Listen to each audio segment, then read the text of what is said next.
Shalom saudara-saudara, senang sekali hari ini kita bersama-sama dapat merayakan hari kenaikan Yesus. Kenaikan Yesus ke surga membuktikan bahwa Dia adalah penguasa alam semesta dan sekaligus mengukuhkan dirinya sebagai Tuhan yang berasal dari surga, dan berarti ada pengharapan bagi setiap kita hari ini untuk bersama-sama dengan Tuhan dalam kerajaan surga satu hari kelak. Hari ini firman Tuhan akan dilayani oleh Pastor Sifki Priyatelna bersama dengan tim dari Love Church Praise and Worship Team. Saya berharap saudara diberkati melalui ibadah kita hari ini. Mari kita tunduk kepala dan berdoa untuk memulai ibadah kita. Bapa di dalam surga, terima kasih untuk hari ini kami bersama-sama boleh merayakan hari kenaikan Tuhan Yesus ke surga. Kami percaya bahwa hari kenaikan Tuhan Yesus ke surga adalah sebuah bukti bahwa Engkau Tuhan yang berkuasa atas alam semesta, Tuhan yang berkuasa atas kehidupan setiap kami. Kiranya hari ini melalui ibadah yang akan kami lakukan, kami boleh sungguh menyadari, mengimani bahwa Allah kami adalah Allah yang berkuasa. Dalam nama Tuhan Yesus kami berdoa dan mengucap syukur. Haleluya. Amin.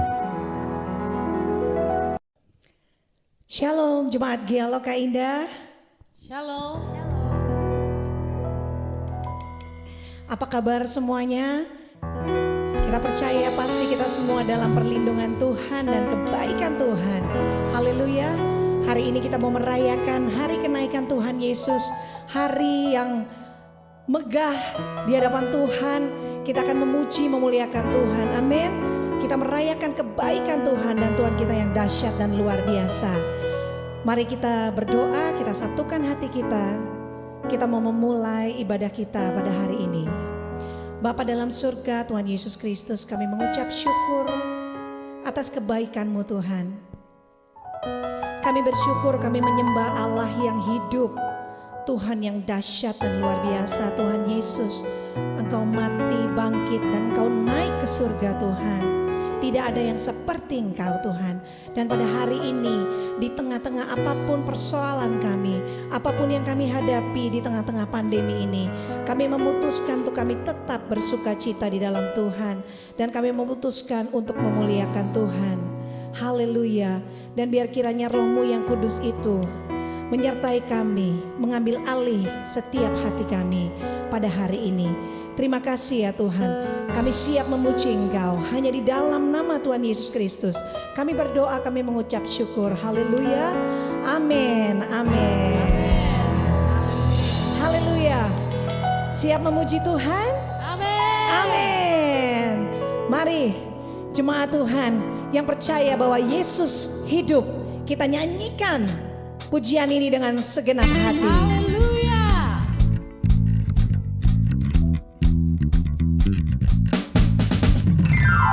Hey, haleluya.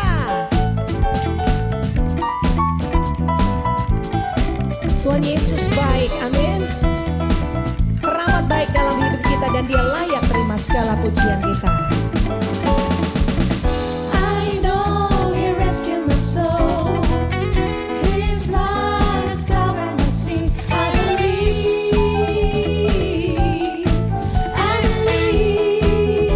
My shame is taken away.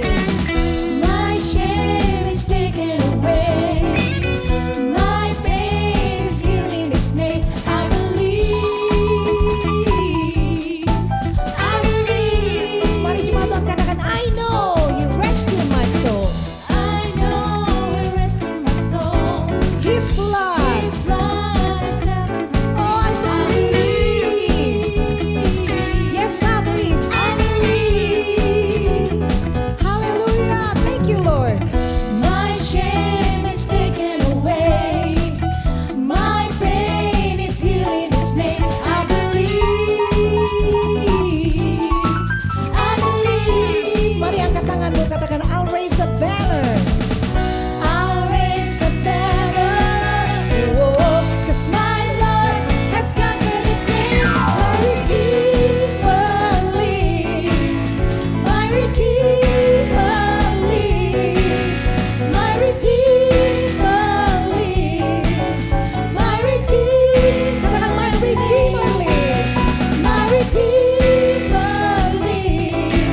sakit, putuskan untuk bersuka cita dan katakan, my pain is healed in this name. Karena Yesus hidup, my Redeemer lives. Katakan, my Redeemer lives. Amen. Amen. I know He rescued my soul. His blood has covered my sin. I believe.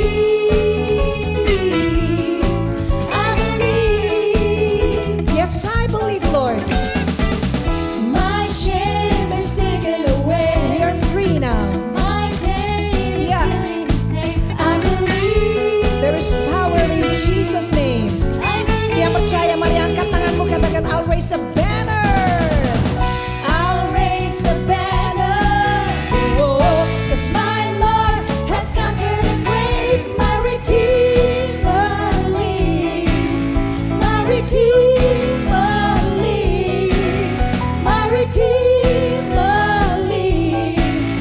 My Redeemer lives. You lift my burden. You lift my burdens. I'll rise with you. I'm dancing on this mountain top to see your kingdom come. Come on, church. My Redeemer lives. Yeah, come on. My Redeemer lives. Katakan dengan imanmu, my Redeemer lives. Yesusku hidup. Yesusku hidup. Katakan, Yesusku hidup. Yesusku hidup. Membebaskanku. Membebaskanku. Yesusku. Yesusku Haleluya. hidup. Oh yes, membebaskanku. Katakan, Yesusku. Yesusku hidup, membebaskanku.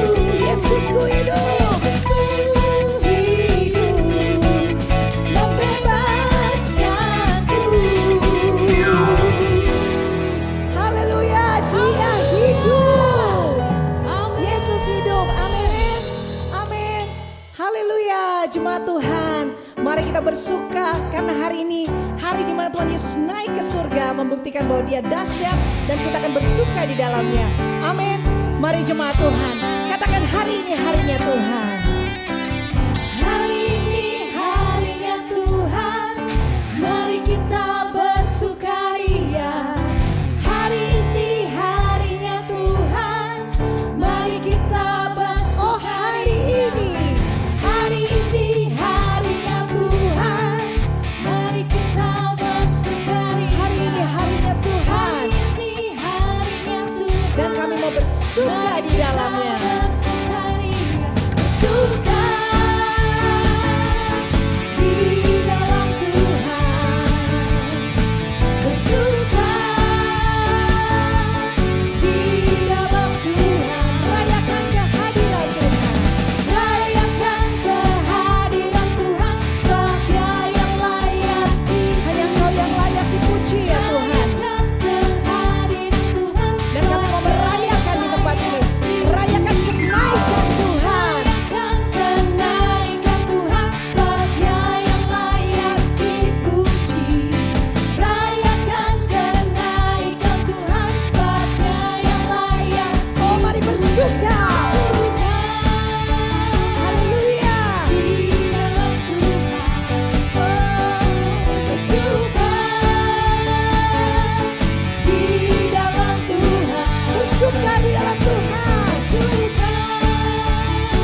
Ya Tuhan, Engkau sungguh baik Tuhan.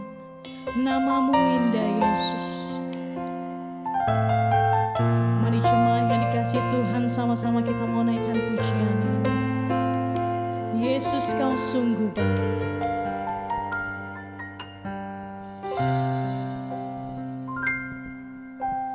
Yesus, Kau sungguh baik.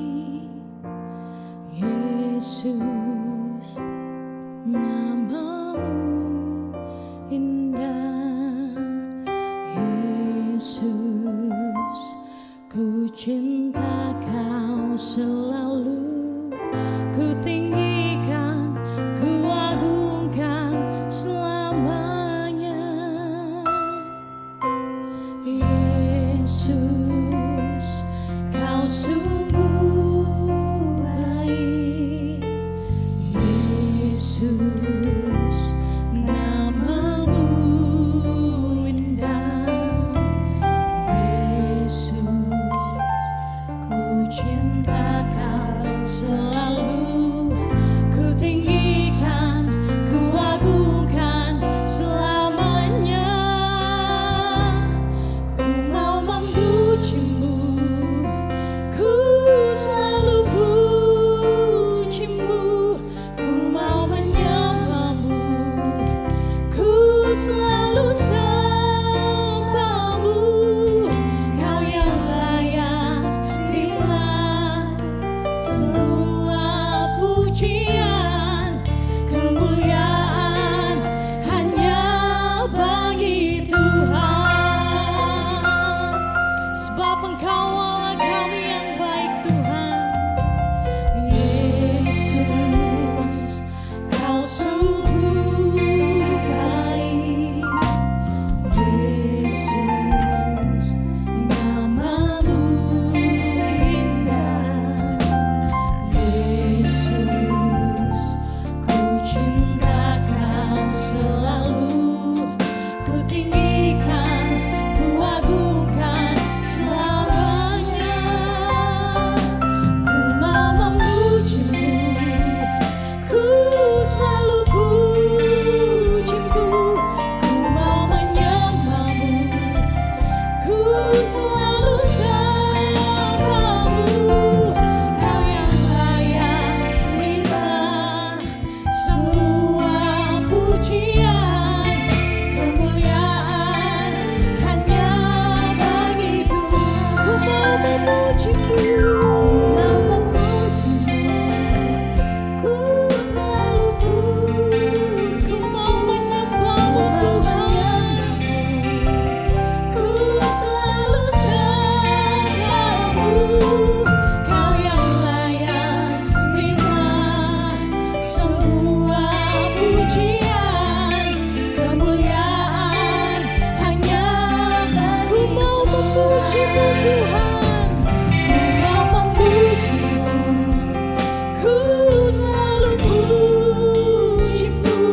Ku mau menyembah-Mu, ku menyembah-Mu Tuhan. Kau yang layak terima semua pujian, kemuliaan hanya bagi. Kau yang layak terima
Ya shalom, haleluya. Ada sukacita, ada semangat, ada antusiasme. harus ada, harus tetap ada. Ya, apapun boleh hilang dalam kehidupan kita, mungkin pekerjaan, harta, kenyamanan, apapun. Tapi hari ini jangan sampai semangatmu hilang. Haleluya. Tetap antusias karena kita percaya di dalam Tuhan selalu ada pengharapan, di dalam Tuhan selalu ada pertolongan tepat pada waktunya. Sebelum kita masuk dalam firman Tuhan, mari jemaat Gia Loka Indah kita bersatu di dalam doa. Bapak, terima kasih, kami bersyukur untuk pagi hari yang indah. Terima kasih untuk segala kebaikan-Mu ya Tuhan. Kalau hari ini, saat ini kami boleh beribadah, kami memperingati kenaikan-Mu. Satu momen penting, kami boleh disadarkan bahwa Engkau naik ke surga, duduk di sebelah kanan Allah Bapa yang Maha Kuasa. Dan satu kali nanti, Engkau akan datang kembali untuk menjemput kami di awan-awan yang permai. Untuk itu Tuhan, mari berfirman-Lah pada pagi hari ini, supaya kami mengerti di saat, di waktu seraya kami menantikan kedatangan Tuhan, apa yang harus kami kerjakan. Mari Tuhan, mari Roh Kudus, sapalah setiap kami dengan sabda-Mu. Berfirmanlah Tuhan, kami sudah mendengarkannya. Di dalam nama Yesus Kristus Tuhan kami berdoa, ucap syukur, haleluya, amin. Bapak Ibu yang dikasihi Tuhan, pada momen kenaikan Kristus yang hari ini kita peringati, ada satu hal yang selalu dan saya ingatkan bahwa kenaikan ini momen penting. Biasanya kita merayakan perayaan-perayaan kita, mulai dari Natal, wah gegap gempita, penuh dengan, mungkin diwarnai dengan pesta pora, dengan ibadah-ibadah yang besar. Kemudian mulai turun, saudara, intensitasnya, masuk kepada Jumat Agung, dan kemudian masuk lagi kepada kebangkitan. Biasanya kebangkitan tidak semeriah Natal, dan biasanya kebangkitan tidak semeriah kalau kita merayakan Christmas gitu. Dan makin kesini makin turun lagi. Ada satu momen di mana Tuhan Yesus naik yang kedua kali. Rata-rata gaungnya udah, semangatnya sudah mulai meredup. Kenapa demikian? Karena yang saya mau beritahu, banyak orang gak tahu dan gak sadar bahwa ada satu momen yang sangat penting, ada satu hal yang sangat penting yang engkau dan aku hari ini harus menyadarinya. Untuk itu Bapak Ibu yang dikasihi Tuhan, pada momen ini saya ingin kita memperhatikan di dalam firman Tuhan. Kita lihat di dalam Yohanes pasal yang ke-16 ayat yang ke-7. Yohanes pasal yang ke-16 ayat yang ke-7. Momen penting atau peristiwa penting yang harus kita tahu bicara mengenai kenaikan Kristus. Kalau Yesus gak naik, gimana? Kalau Yesus nggak naik, terus apa yang terjadi? Akan banyak orang yang percaya, Pak, saya setuju. Karena mereka melihat ada tangan yang berlubang paku, mereka melihat ada Yesus yang hidup. Mungkin banyak orang yang akan percaya dia sebagai bukti bahwa apa yang ada itu sesuai dengan kenyataannya. Tetapi yang saya mau beritahu hari ini, ternyata firman Tuhan berkata lain. Coba kita lihat di dalam Yohanes pasal yang ke-16 ayat yang ke-7. Yohanes pasal yang ke-16 ayatnya yang ke-7. Demikian firman Tuhan, namun benar yang kukatakan ini kepadamu adalah lebih berguna bagi kamu jika aku pergi. Sebab jikalau aku tidak pergi, perhatikan baik, penghibur itu tidak akan datang kepadamu.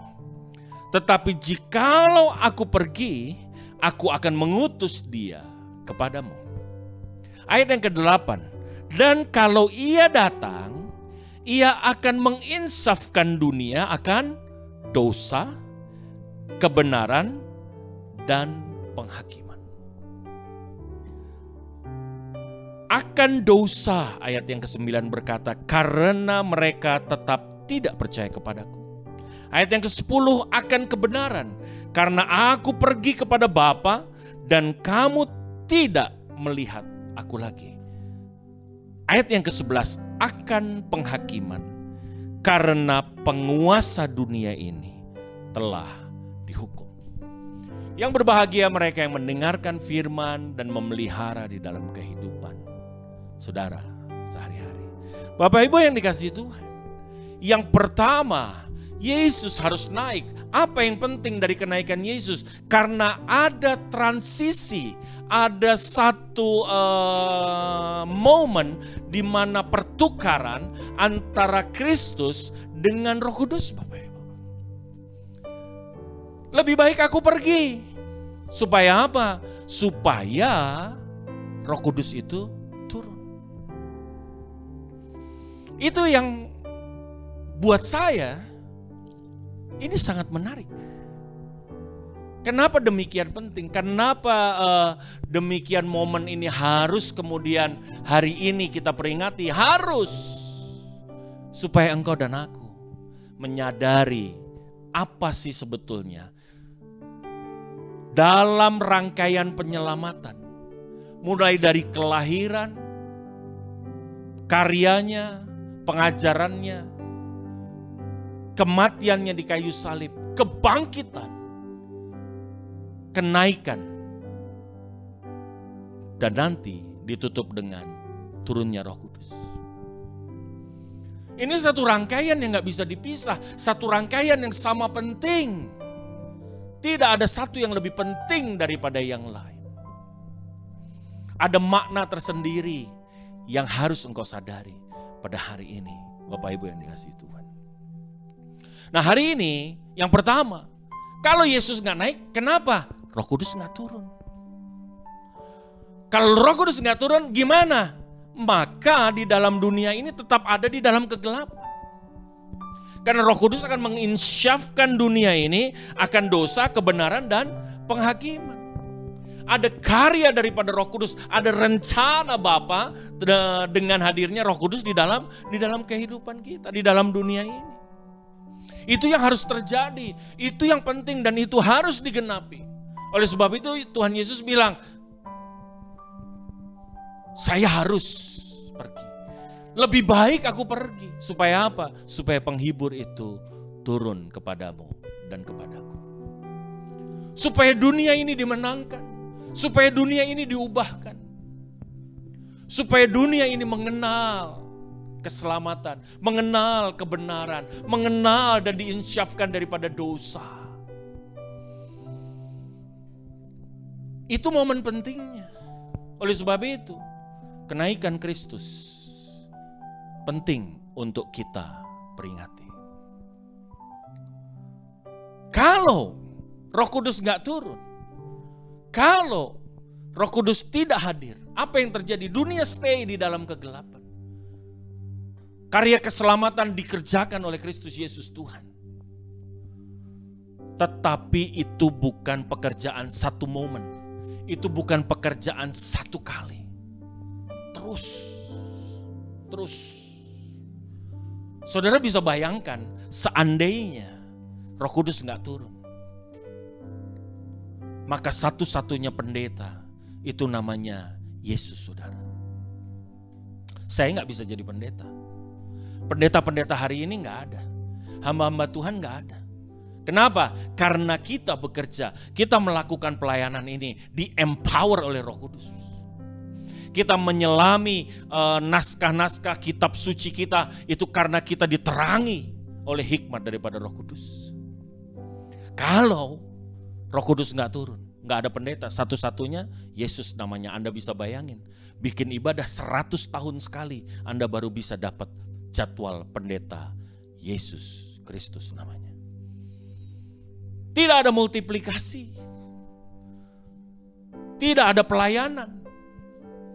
Apa jadinya nanti Saudara boleh berandai-andai apapun, tetapi firman Tuhan hari ini katakan, kalau ia, penghibur itu datang, ia akan menginsafkan dunia akan dosa, kebenaran, dan penghakiman.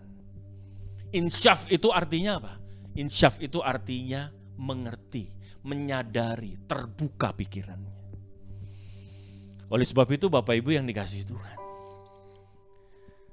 Yesus naik, itu momen penting. Kenapa? Karena ada step berikut daripada karya penyelamatan yang akan dikerjakan. Babak baru daripada karya penyelamatan itu akan terus dikerjakan.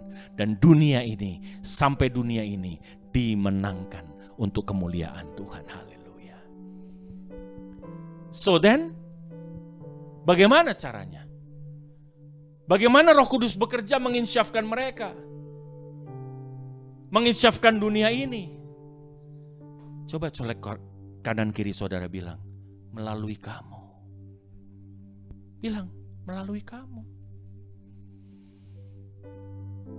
Coba kita lihat di dalam Yohanes pasalnya yang ke-14, ayatnya yang ke-12. Melalui Anda dan saya Bapak Ibu, Roh Kudus akan bekerja. Melalui Anda dan saya, Dia akan mengempower saudara dan saya. Untuk apa? Menginsyafkan dunia ini akan dosa, kebenaran, dan penghakiman. Melalui Anda dan saya, bukan melalui siapa-siapa. Yohanes pasal 14 ayat yang ke-12, demikian firman Tuhan, aku berkata kepadamu, sesungguhnya barang siapa percaya kepadaku, kata Kristus, ia akan melakukan juga pekerjaan-pekerjaan yang aku atau Kristus lakukan. Bahkan pekerjaan-pekerjaan yang lebih besar daripada itu, sebab aku pergi kepada Bapa. Haleluya. Jadi waktu Yesus naik, maka tongkat estafet itu diserahkan kepada kita. Ini momen penting dalam lari maraton, dalam lari estafet, maka perpindahan satu tongkat estafet itu sangat penting. Kenapa? Karena tanggung jawab itu kemudian berpindah. Tugas itu kemudian berpindah. Artinya apa? Yesus di dalam dunia ini selesai, tongkat estafet diserahkan ternyata bukan kepada siapapun, kepada saudara dan saya. Maka Yohanes pasal yang ke-16 dia berkata, lebih baik aku pergi supaya apa? Roh penghibur itu turun. Karena roh penghibur yang turun itu akan membuat engkau dan aku bekerja, melanjutkan karya daripada Kristus, bahkan lebih besar katanya. Engkau melanjutkan pertandingan daripada Kristus. Engkau dan aku saudara, kita pegang tongkat estafet.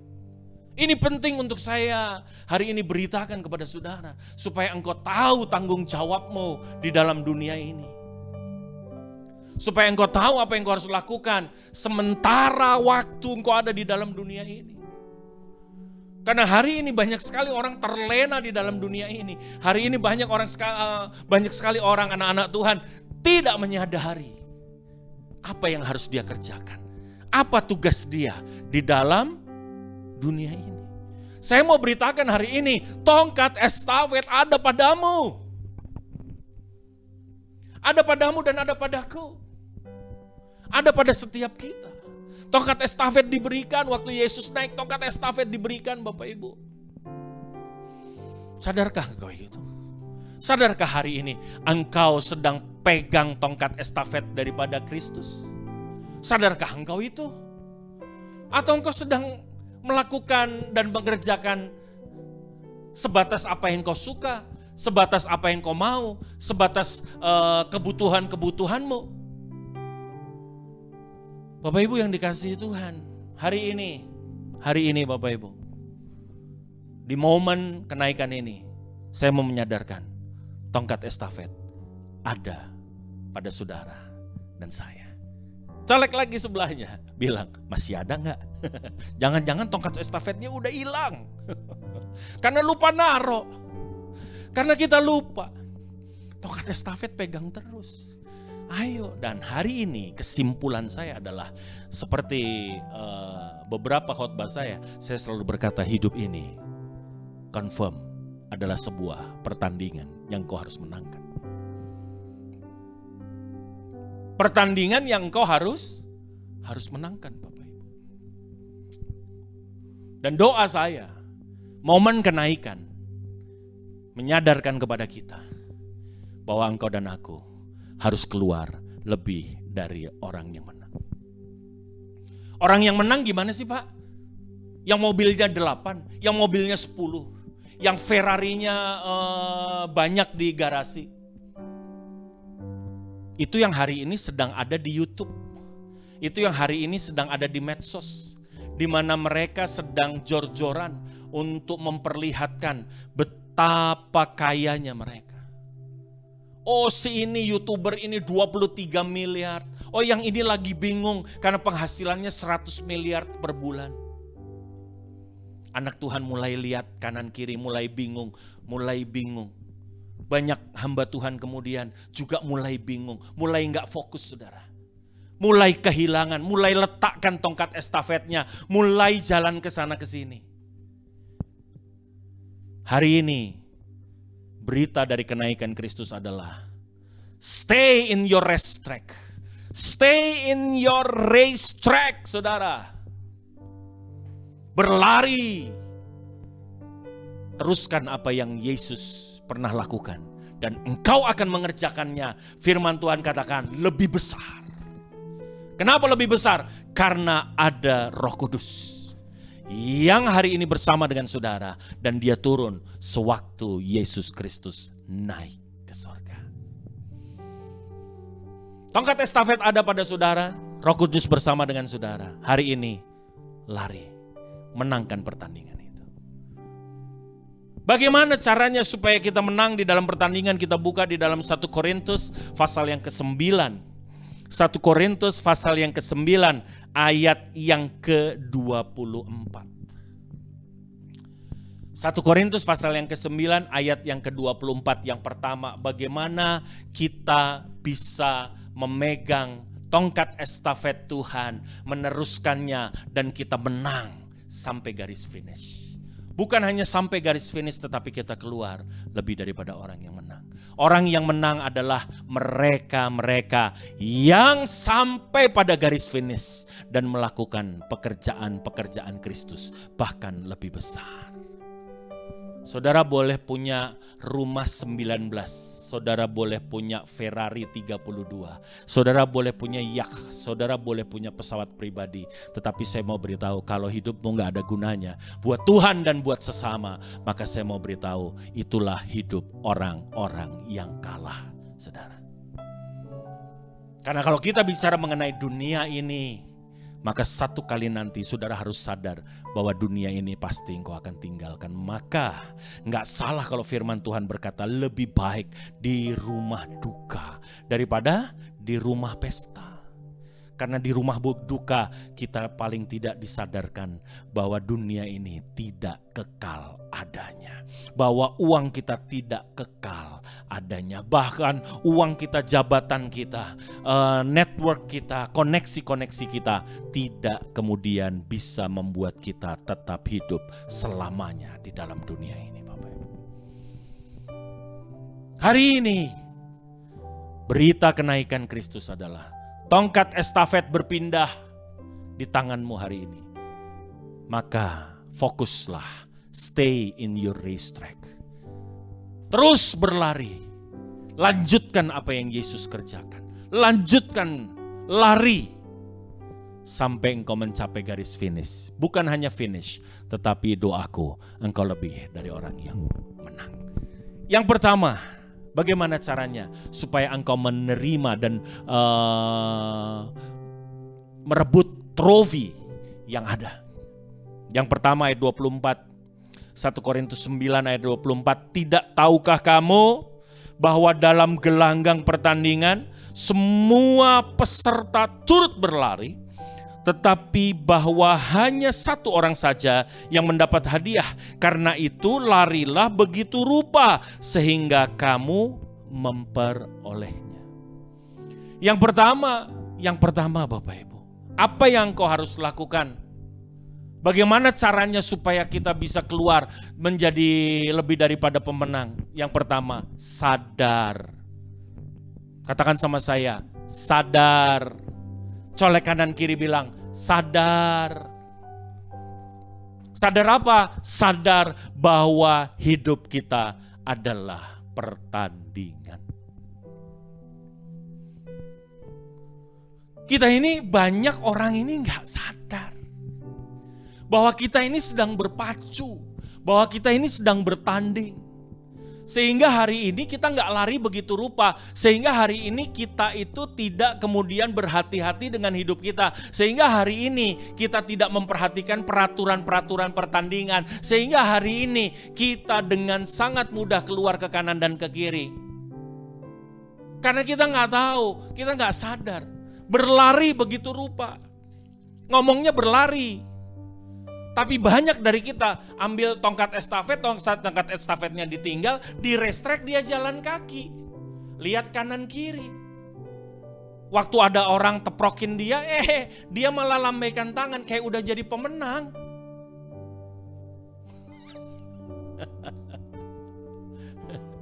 Kenapa ada yang bilang, gua banget tuh. Bapak Ibu yang dikasih Tuhan, jangan. No, larilah begitu rupa. Larilah begitu rupa. Hari ini yang pertama, orang-orang yang sadar bahwa dia sedang bertanding. Orang-orang yang seperti inilah yang akan kemudian dia mengikuti aturan pertandingan dan dia lari begitu rupa. Untuk apa? Untuk dia menerima trofi yang ada di garis finish. Orang kalau tahu bahwa dia ada dalam pertandingan, dia pasti gak sembarangan. Orang kalau tahu bahwa dia akan bertanding saja, makan gak sembarangan, istirahat gak sembarangan Bapak Ibu. Ngebir yuk, ngebir. Aduh enggak dah, kenapa? Besok gue ada pertandingan nih. Kenapa? Gak sembarangan. Yang pertama apa? Sadar. Sadar. Saudara sadar nggak? Saudara sadar nggak tongkat estafet ada di tangan saudara? Saudara sadar nggak saudara harus lari? Meneruskan pertandingan yang pernah dan dimulai oleh Kristus Yesus Tuhan. Sadar nggak? Kalau nggak sadar, engkau sedang menuju kepada hidup yang sia-sia di dalam dunia ini. Yang kedua, Bapak Ibu yang dikasihi Tuhan, kita lihat ayat yang ke-25. Ayat yang ke-25, demikian firman Tuhan, tiap-tiap orang yang turut ambil bagian dalam pertandingan menguasai dirinya dalam segala hal. Mereka berbuat demikian untuk memperoleh suatu mahkota yang fana, tetapi kita untuk memperoleh suatu mahkota yang abadi. Yang kedua, apa? Fokus. Fokus. Tidak mudah teralihkan. Tidak mudah melihat ke kanan ke kiri.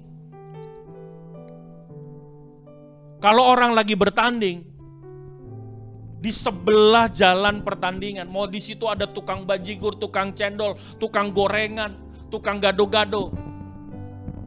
Orang kalau lagi bertanding, dia fokus, dia tetap lari, dia tetap jalan. Dia tetap jalan, Bapak Ibu. Ngomong fokus, saya jadi ingat kalau lagi saya pimpin ke Tanah Perjanjian, saudara. Ceritanya Via Dolorosa. Jalan salib. Yang depan mikul salib. Kemudian mulai jalan, prosesi jalan salib itu.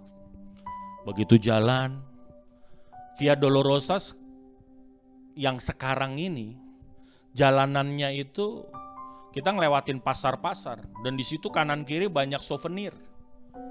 Banyak souvenir, banyak orang-orang keturunan Arab di situ yang menjual souvenir-souvenir gitu.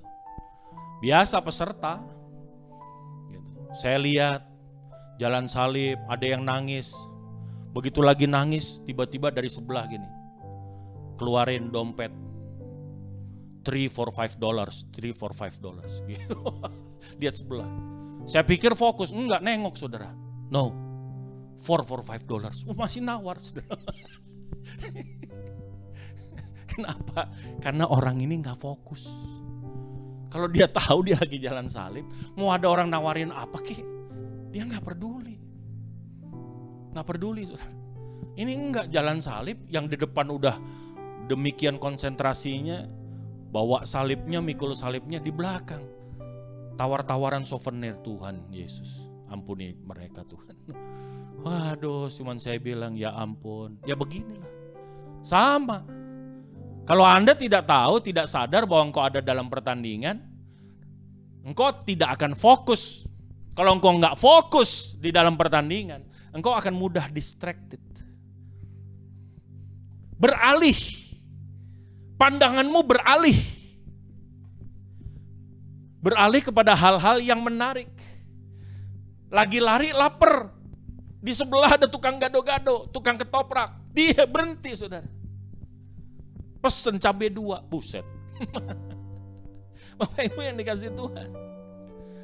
Banyak anak Tuhan begini. Karena dia gak sadar bahwa dia dalam pertandingan. Udah gak sadar, akhirnya dia gak fokus. Gampang sekali. Nah, iblis kerjaannya begitu. Dia dagang di sebelah racetrack. Iblis gak akan ada di tengah-tengah jalur pertandingan saudara. Iblis ada di sekitar saudara dan iblis gak akan pernah maksa. Tapi dia apa? Dia berdagang di sebelah kanan kiri racetrack saudara. Dia mencoba untuk apa? Mendistract, makanya dikatakan pencurilah dia itu. Yang pertama apa? Dia mencuri. Apa yang dicuri? Perhatian kita dicuri, saudara. Dari Tuhan, dari kekekalan, dari harta sorgawi kepada harta duniawi. Itulah iblis. Itulah yang dia kerjakan. Karena harta duniawi ada di tangan dia hari ini. Itu ditawarkan. Sehingga hari ini bahkan hamba-hamba Tuhan banyak sekali yang tidak lagi fokus. Tidak lagi fokus. Kenapa? Karena kanan kirinya begitu menarik, tertarik, begitu menarik. Dan mereka tertarik. Oleh sebab itu hari ini, yang pertama sadari bahwa engkau dalam gelanggang pertandingan. Yang kedua, fokus. Fokus kepada trofi itu, fokus. Fokus. Saudara. Dan yang ketiga, kita lihat ayat yang ke-26, firman Tuhan berkata, sebab itu aku tidak berlari tanpa tujuan dan aku bukan petinju yang sembarangan saja memukul. Yang ketiga, bagaimana supaya kita menang di dalam pertandingan? Bagaimana supaya kita menang di dalam pertandingan Bapak Ibu yang dikasihi Tuhan? Yang ketiga, hiduplah berstrategi. Contoh, banyak orang bicara iblis. Tetapi kalau saya tanya, apakah Anda sudah menyelidiki dengan baik? Apakah Anda sudah meneliti dengan benar? Bagaimana caranya iblis itu bekerja sebetulnya? Bagaimana caranya iblis itu berkarya sebetulnya dalam kehidupan kita? Sudah pernah belum? Maka saya berani jamin 99% mereka belum pernah. Kenapa mereka tidak pernah menyelidiki iblis?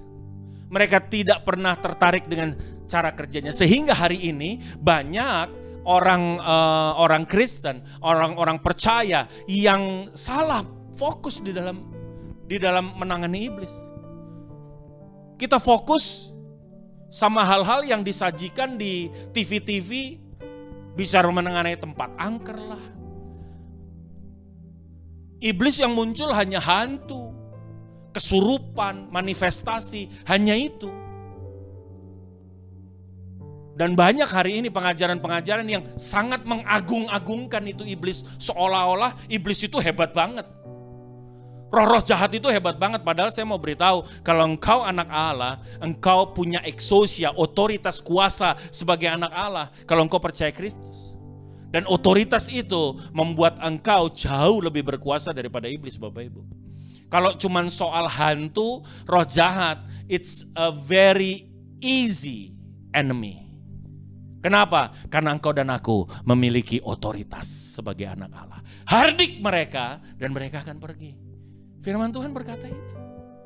Gak usah diagung-agungkan, gak usah dihebat-hebatin. Begini, begitu. Come on.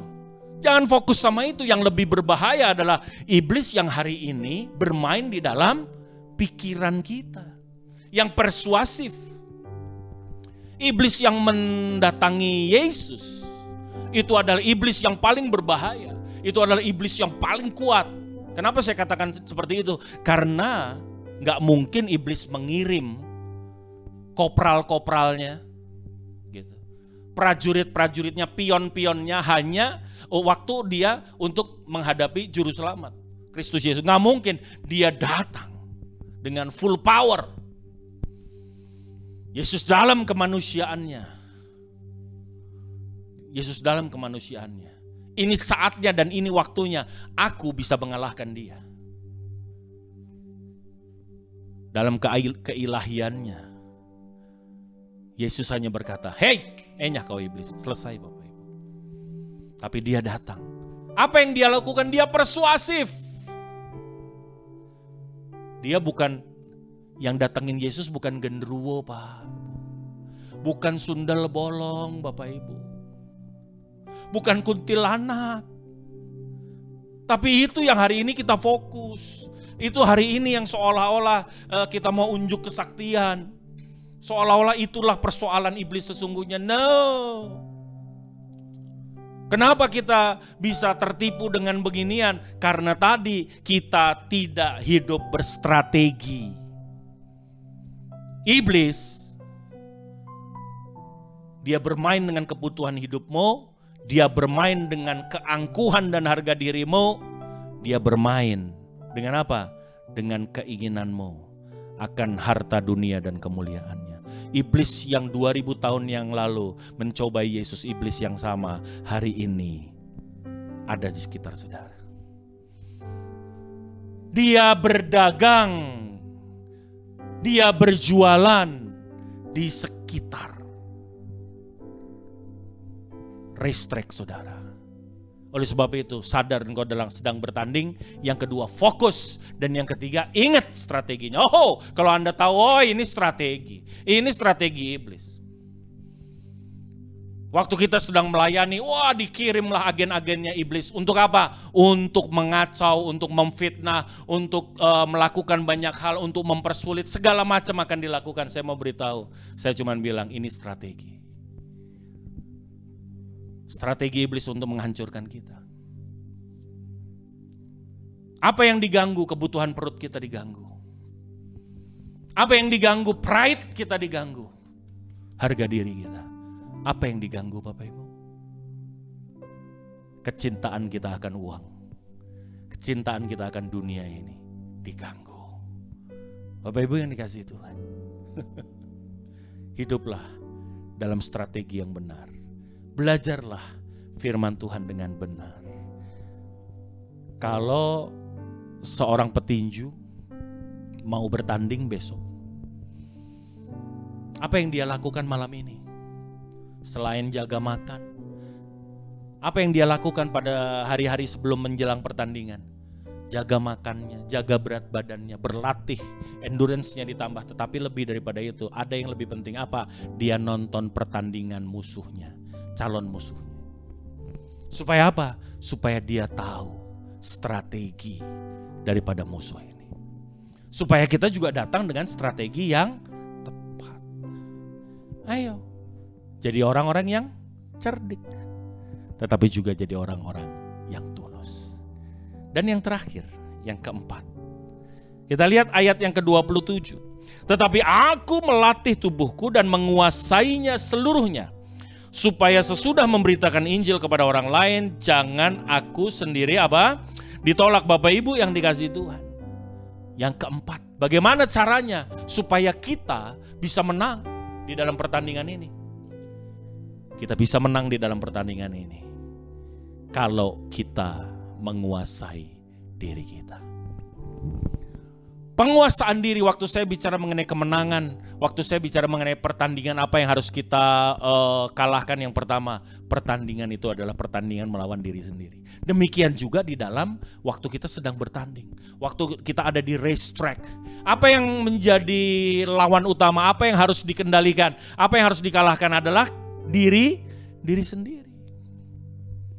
sadar dalam pertandingan, fokus, pakai strategi yang benar, tetapi lebih daripada di atas segalanya, kuasai dirimu. Kuasai diri supaya apa? Supaya kita tetap semangat. Kuasai diri supaya semangat kita terpelihara terus. Mungkin ada penonton-penonton yang sedang mengintimidasi kita. Mungkin kita sedang bertanding di kandang lawan. Sehingga banyak sekali supporter daripada lawan kita ada di sana. Dan dia mulai mengeluarkan, melontarkan kata-kata yang akan menghancurkan semangat kita. Tetapi orang yang bertanding, seorang pemenang, seorang juara, dia menguasai dirinya. Dia menguasai dirinya. Supaya apa? Satu, tetap semangat. Dia menguasai dirinya supaya apa? Supaya dia tetap tenang. Kalau dia tenang, dia bisa atur nafasnya. Kalau dia tenang, dia bisa melihat segala sesuatunya lebih clear, lebih jelas. Kalau dia tenang, dia bisa menilai ini penting atau tidak penting. Kalau dia tenang, Bapak Ibu, maka saya mau beritahu, kalau dia tenang, dia bisa menguasai pertandingan itu. Strategi yang keempat adalah kuasai diri kita supaya tetap semangat. Yang kedua supaya kita tetap tenang, dan yang ketiga supaya kita tetap apa? Tetap sabar. Tetap sabar. Kalau kita lihat di pertandingan-pertandingan tinju, biasanya mereka saling memancing kemarahan. Dipancing kemarahannya. Pakai kata-kata, pakai gaya. Begitu kepukul dia apa lagi nih? Lagi. Nyebelin banget nih. Gitu. Kalau Anda tahu, kemarahan adalah energi yang merugikan, Bapak Ibu. Oleh sebab itu hari ini dalam pertandingan ini, kuasai dirimu supaya engkau tetap sabar. 4 strategi. Yang pertama, sadar bahwa kita dalam pertandingan. Terus bilang, aku sedang bertanding. Aku sedang bertanding. Yang kedua, fokus. Terus fokus. Fokus di dalam hidup ini. Dan yang ketiga, apa? Pelajari strategi-strategi musuh kita. Hidup jangan sembarangan. Jangan lari sembarang berlari. Jangan pukul sembarang memukul. Tetapi pakai strategi. Dan yang ketiga, kuasai diri kita. Supaya kita tetap semangat. Supaya kita tetap tenang. Supaya kita tetap sabar. Dan saya percaya di momen kenaikan ini adalah momen di mana engkau dan aku disadarkan oleh Tuhan untuk kembali ke race track kita, kembali ke jalur pertandingan kita. Belum terlambat, Bapak Ibu. Ayo bilang sama Tuhan, Tuhan, aku mau pegang tongkat estafet itu. Aku mau ambil tongkat estafet itu supaya hidupku menyatakan kuasa-Mu, hidupku Tuhan menyatakan kemuliaan-Mu. Terima kasih Tuhan. Haleluya. Hidupku menggenapi firman-Mu. Oh yes. Tanda mujizat sertai tiap langkahku. Kau bersamaku di dalamku, jadi bukti kebesaran-Mu. Sekali lagi, jemaat yang dikasih Tuhan katakan, hidupku menggenapi firman-Mu. Aku gak mau hidup untuk dunia ini, Tuhan. Tanda mujizat sertai tiap langkahmu. Kau bersamaku di dalamku, jadi bukti kebesaran-Mu.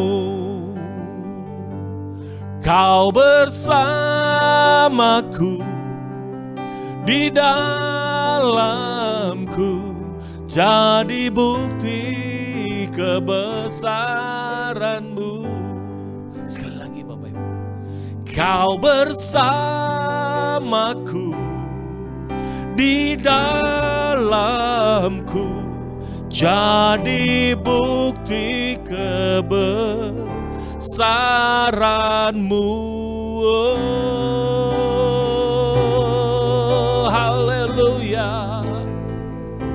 Haleluya. Aku meletakkan umat-Mu ya Tuhan ke dalam tangan kuat kuasa-Mu. Umat-Mu yang hari ini berkata, mari tongkat estafet itu, mari serahkanlah kepadaku Tuhan. Mulai hari ini, aku gak mau hidup sembarang hidup. Tetapi aku mau masuk pada race track-nya Tuhan. Aku mau masuk dalam jalur pertandingannya Tuhan. Pertandingan yang Engkau mulai. Pertandingan untuk menyelamatkan dunia ini. Pertandingan untuk memenangkan dunia ini. Untuk menginsyafkan dunia ini. Dan biarlah hari ini tongkat estafet itu kami pegang. Hari ini kami sadar Tuhan bahwa kami ada di dalam pertandingan. Hari ini kami mau fokus hanya kepada Tuhan. Hari ini, saat ini, kami mau terus belajar strategi-strategi daripada musuh-musuh kami, supaya kami tahu bagaimana mengalahkan mereka. Hari ini, kami mau menguasai diri kami, supaya semangat tetap ada, supaya ketenangan itu menjadi bagian dalam hati kami, supaya kami menjadi orang-orang-Mu yang sabar, tidak emosional. Kami serahkan Tuhan umat-Mu ke dalam tangan kuat kuasa-Mu. Di dalam nama Yesus Kristus Tuhan, kami berdoa, kami mengucapkan syukur. Haleluya. Amin. Tuhan memberkati. Selamat hari kenaikan.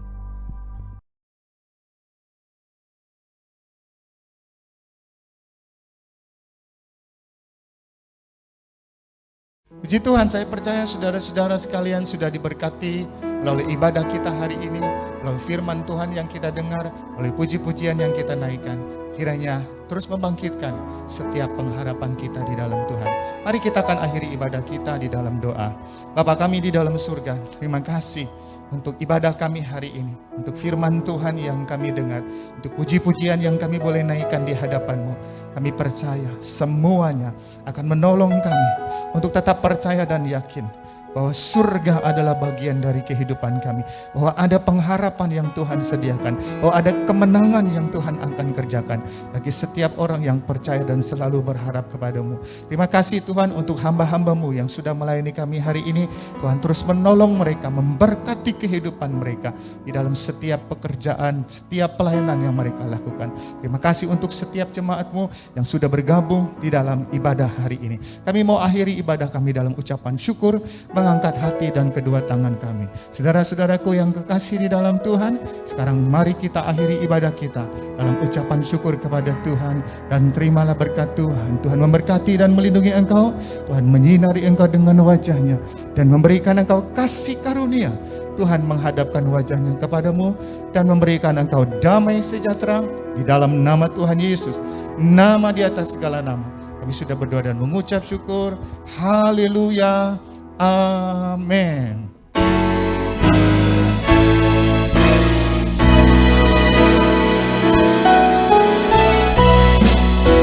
Segala puji hormat kepadamu, segala syukur atas lawatan-Mu Tuhan buat hidupku. Mampu melakukan segala firman-Mu, segala puji hormat kepadamu, segala syukur atas lawatan-Mu Tuhan buat hidupku.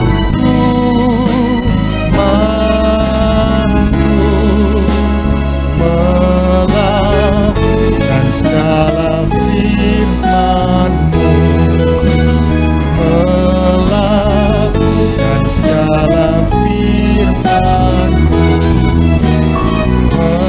melakukan segala firman-Mu. Puji Tuhan, Tuhan Yesus memberkati kita sekalian.